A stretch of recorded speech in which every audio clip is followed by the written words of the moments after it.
Yeah, so the ladies of the WNBA All-Star Game were protesting with shirts that read, "Pay us what you owe us." And Yeah. Kelsey Plum took a little bit of a shot at Caitlin Clark after and said that zero members of Team Clark were very present. It could have been an inside thing, could have been a dig. What did you see here? Okay, so the Kelsey Plum thing, I think, was totally misconstrued, and that's not the real story, but I want to address it because Ramona Shelburne also, I thought, did a good job addressing it this morning. So Kelsey Plum is up on the dais with, was it Sabrina? Who was the other player alongside her? Yeah, okay, so it was Sabrina. Sabrina, by the way, is on Team Clark, and they talk about the meeting that morning about wearing the shirts. And Kelsey Plum says, like, now no members of Team Clark were there, poking fun at Sabrina, and also, I thought, poking fun at the fact that they had all been out partying the night before, and that team didn't get up in time. That was my initial reaction. Ramona Shelburne then reports out on it today. WNBA players, including Kelsey Plum, had been discussing the Pay Us What You Owe Us t-shirts for over a week, according to multiple sources. They settled on the idea at breakfast Saturday morning that very few players on Team Clark attended because of the early start. But just to make sure, sources said Breanna Stewart, Nafisa Collier, and others went by the Team Clark locker room before the game to make sure they were on board with the idea and plan. They were.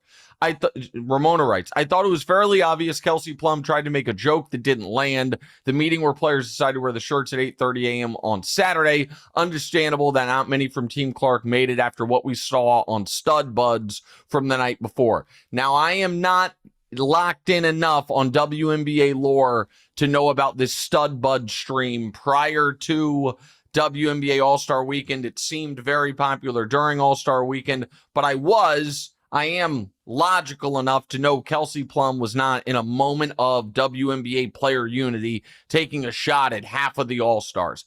But because Caitlin Clark's name was involved, people took it and ran with it. That's not the story. The story is how many people are such utter losers. And here's what I mean. Folks, general rule of thumb, blind.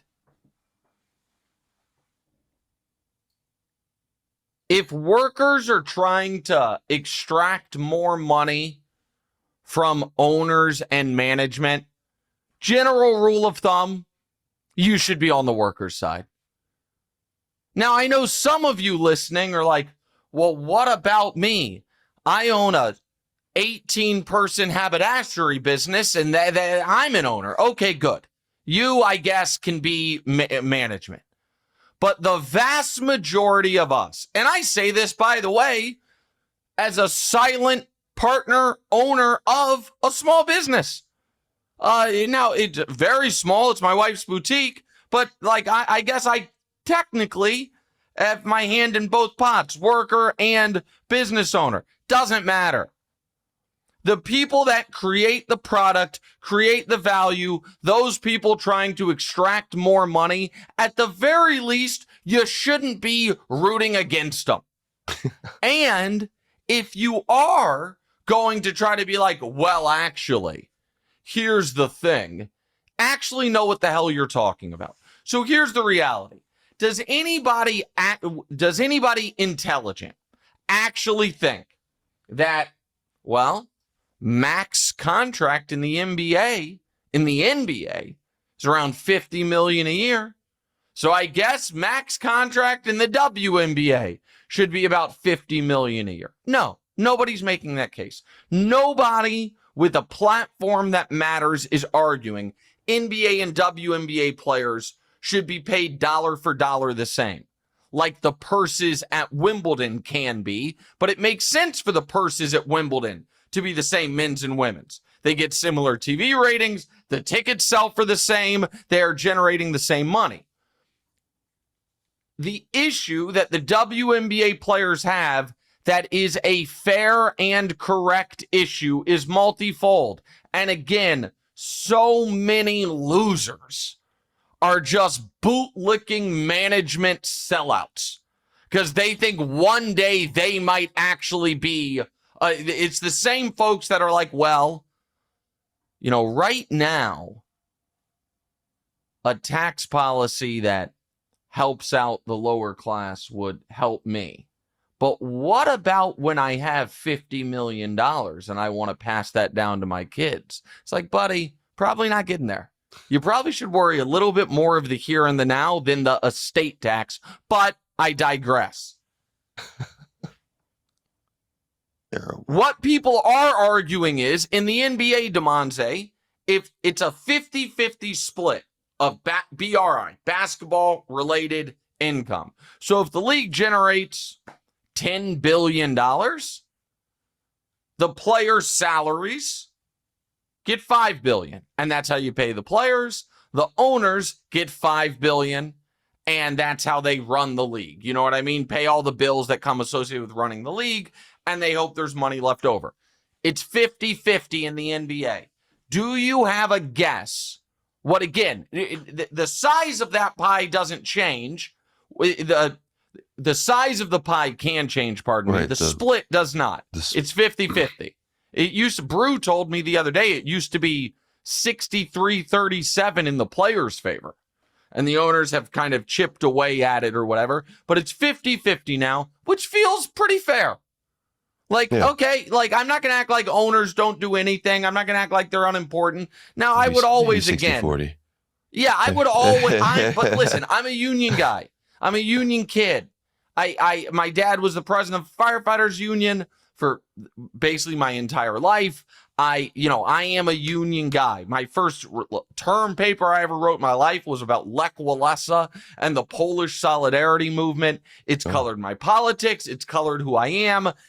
I think when a lot of people talk about, man, we see these stupid old tweets. They're like, in the 70s, you people were able to, the man worked, the wife stayed at home, you had a car, you had a house, you sent your kids to school. It's like, what changed? And people, because they're dopes, are like, what changed is immigrants. What changed is the union jobs and factories and stuff like that. But again, sorry for being political this morning, but this is kind of a political thing. So, I'll go back to you, DeMonze.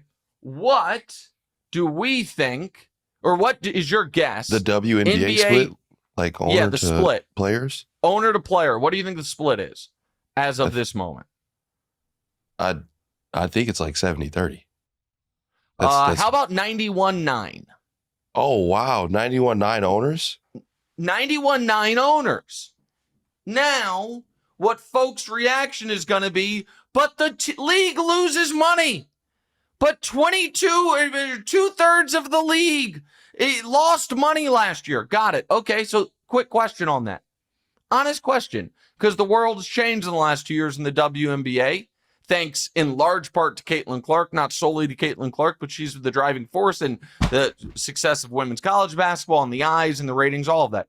Guys, you think right now WNBA teams are worth more or less than were 2 years ago?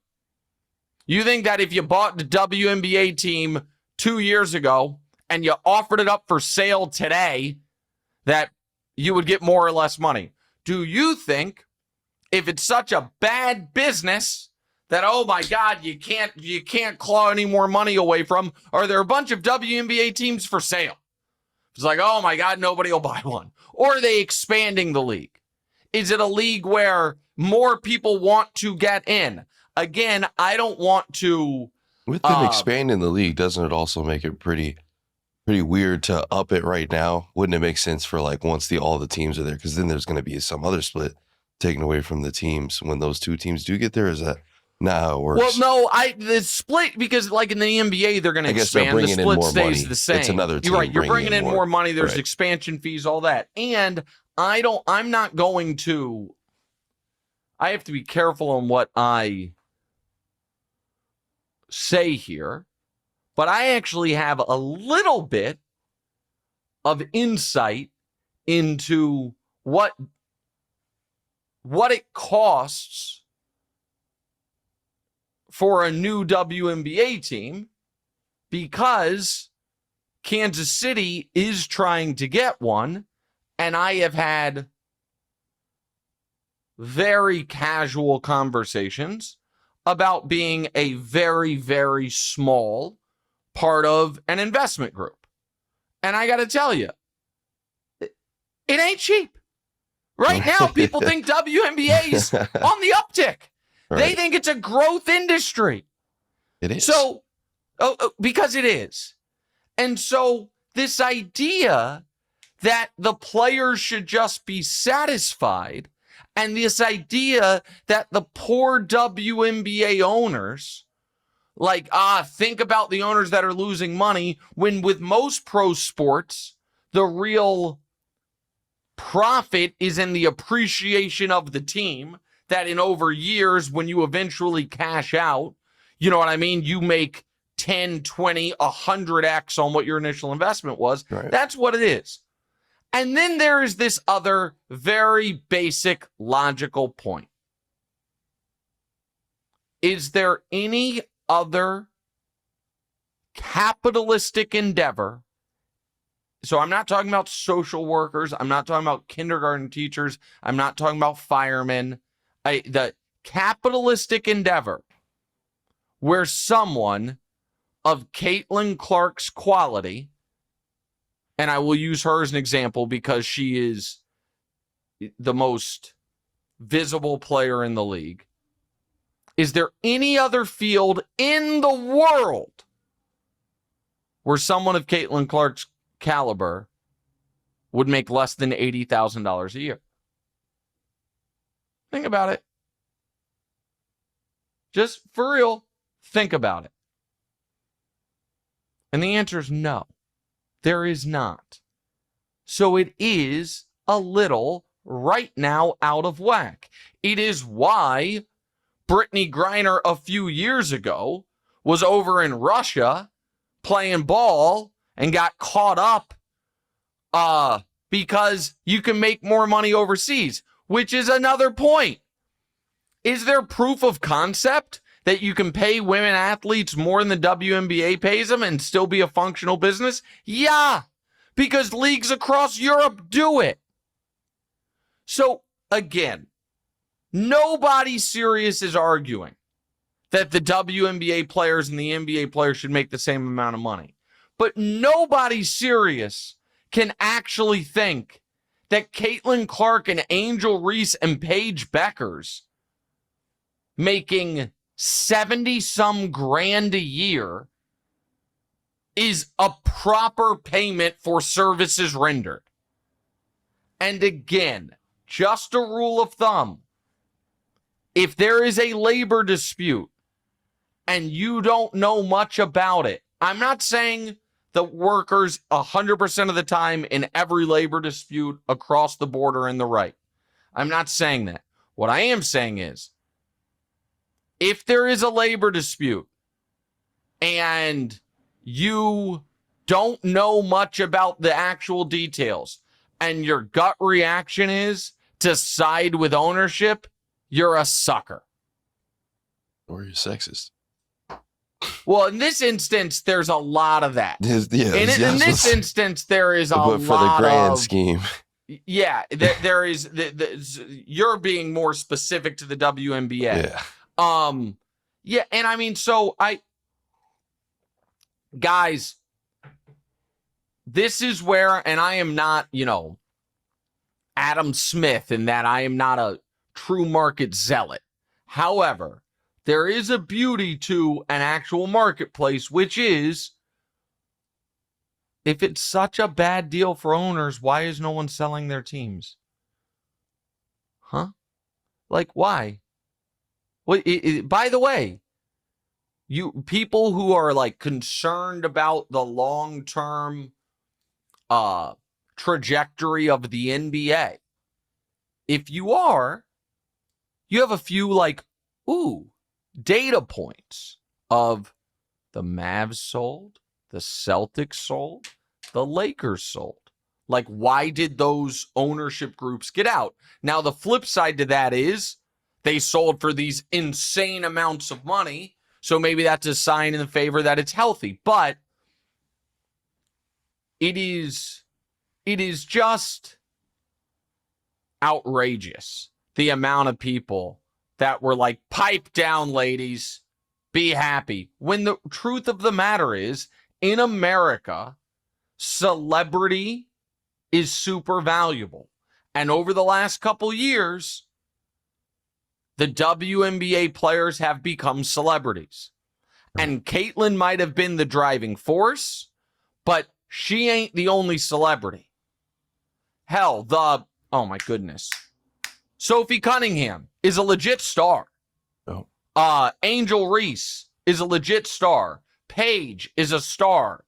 Turns out the Stud Buds crew have this huge Twitch or stream following Sabrina's again. Pretty big.